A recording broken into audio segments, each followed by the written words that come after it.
Prihod i profit lepo izgledaju na papiru, ali ne pokazuju celu istinu. Prava snaga, ali i skriveni rizik tvoje firme kriju se u nekoliko brojeva koje malo ko gleda.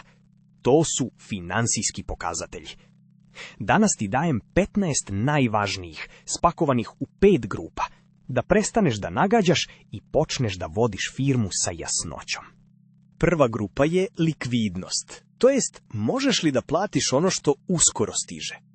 Tekući odnos deli tvoju kratkoročnu imovinu sa kratkoročnim dugovima. Ako imaš 100.000, a duguješ 70, odnos je oko 1,5, a zdravo je između 1 i 2.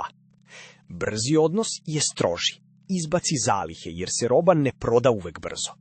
A gotovinski odnos gleda samo keš, koliko odmah možeš da pokriješ bez ičije uplate.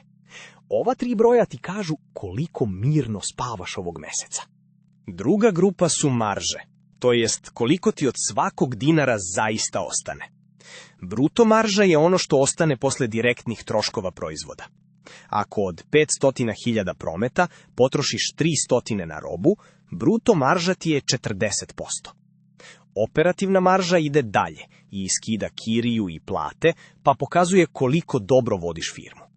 A neto marža je ono što ostane na samom kraju, posle svega, čak i kamate i poreza. Ako marže padaju, ili su ti cene niske, ili troškovi beže.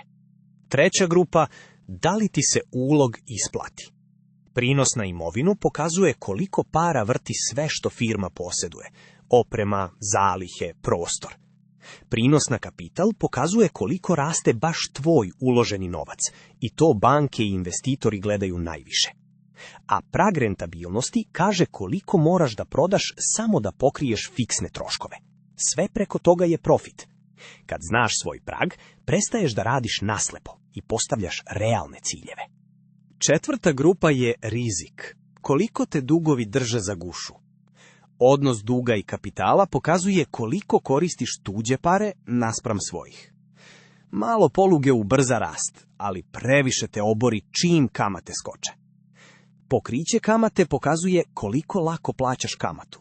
Ako zaradiš 4 puta više nego što je kamata, miran si. A pokriće cash flowom gleda da li stvarni keš, ne profit na papiru, može da vrati dug. Banke baš to vole, jer kredit se vraća kešom, a ne lepim brojkama. Peta grupa je efikasnost. Koliko se brzo tvoj novac okreće.